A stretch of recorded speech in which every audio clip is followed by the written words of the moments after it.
জয় জগন্নাথ। উল্টো রথযাত্রার পবিত্র দিনে আর যাই খান এই 5টি শাক ও সবজি ভুল করেও দাঁতে কাটবেন না। বলা হয় উল্টো রথে এই নিষিদ্ধ আহার গ্রহণ করলে জীবনে নানা সমস্যায় ভুগতে হয়, যেমন রোগ, শোক, দারিদ্র্য, গ্রহদোষ ইত্যাদি। নমস্কার দর্শক বন্ধুরা, সংসারের মঙ্গলে এই নিয়ম পালন করলে বলা হয় ভালো ফল মেলে। উল্টো রথে শুভতিথির জন্য পালনীয় কিছু নিয়ম ও আচার আচরণ আছে, যেগুলি নতুন কিছুই নয়, পুরাতন কাল থেকেই চলে আসছে। আছে আহার বিধি, সেগুলি পালন করলে মা লক্ষ্মী ও জগন্নাথ দেবের কৃপা পাওয়া যায়, আর না মানলে নানা সমস্যায় পড়তে হয়। আমরা আজকের পর্বে আপনাদের উল্টো রথের দিন কোন 5টি শাক ও সবজি খেতে নেই সে সম্পর্কে জানাবো উল্টো রথের সময়সূচি এবং উল্টো রথে আর্থিক উন্নতি ও মনস্কামনা পূরণের একটি চমৎকার টোটকা। শুরু করছি মূল পর্ব। আপনারা দেখছেন সিংহরায় ডোরবেল।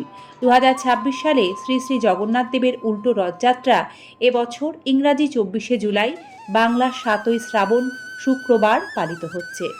এই দিনটি অত্যন্ত পবিত্র পুণ্যদায়ী। এই তিথিতে মাসির বাড়ি থেকে নিজের গৃহ তথা শ্রীমন্দিরে ফিরে আসেন জগন্নাথ দেব, বলভদ্র এবং সুভদ্রা দেবী। উল্টো রথে কখনো আমিষ আহার গ্রহণ করতে নেই। শাস্ত্রজ্ঞরা বলেন উল্টো রথের পুণ্যতিথিতেও অনেক শুভ কাজের সূচনা হয়। এই বিশেষ দিনে আমিষ আহার, পেঁয়াজ, রসুন, মাছ, মাংস, ডিম বর্জন করে শ্রী জগন্নাথ দেবের চরণে নিজেকে সমর্পণ করলে আধ্যাত্মিক উন্নতি হয়, বিভিন্ন সমস্যা মুক্ত হয়, সত্যগুণ জাগ্রত হয় এবং জগন্নাথ দেবের বিশেষ কৃপা লাভ করা যায়। তাই এই একটি দিন অবশ্যই আমিষ আহার বর্জন করুন। সংসারের মঙ্গল হবে, শরীর স্বাস্থ্য ভালো থাকবে। এড়িয়ে চলুন সব রকম নেশার জিনিস। এই তিথিতে গ্রহণ করুন নিরামিষ সাত্ত্বিক আহার। জগন্নাথ দেবের মহাপ্রসাদ গ্রহণ করতে পারলে আরও ভালো হয়। উল্টো রথে কোনো ধরনের তেতো খাবার ভুলেও মুখে তুলবেন না, যেমন উচ্ছে, করলা, নিম পাতা সহ সমস্ত তিতো খাবার এদিন বর্জন করুন। নিম গাছের কোনো অংশের এদিন অনিষ্ট করবেন না এবং নিম পাতা ভুলেও গ্রহণ করবেন না।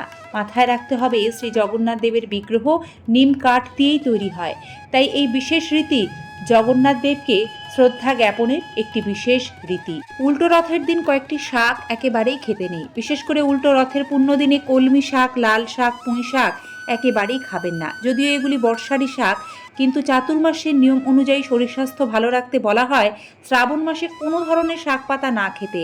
এর মূল কারণ, অতিবৃষ্টির কারণে শ্রাবণ মাসে শাক পাতায় বিভিন্ন ধরনের পোকামাকড়ের উপদ্রব হয়, যেগুলি খালি চোখে অনেক সময় দেখা যায় না, এবং শাক পাতা এ সময় খেলে পেটের মারাত্মক সমস্যা, হজমের গোলমাল দেখা যায়। তাই শরীর স্বাস্থ্যকে ভালো রাখতে শাক পাতা শ্রাবণ মাসে বর্জন করাই ভালো। উল্টো রথের পুণ্যতিথিতে পটল বর্জনীয়, এটি শাস্ত্রের চিরাচরিত নিয়ম। উল্টো রথের দিন পটলের কোনো পদ বা পটল গাছের পাতা বা পলতে পাতা রয়েছে এমন কোনো পদও কিন্তু দাঁতেও কাটবেন না, মুখেও তুলবেন না। এবার আপনাদের সেই চমৎকার টোটকাগুলি সম্পর্কে জানাবো, যা উল্টো রথের দিন পালন করলে নিশ্চিতরূপে মনস্কামনা পূর্ণ হয়, সংসারে আর্থিক আয় উন্নতি বাড়ে।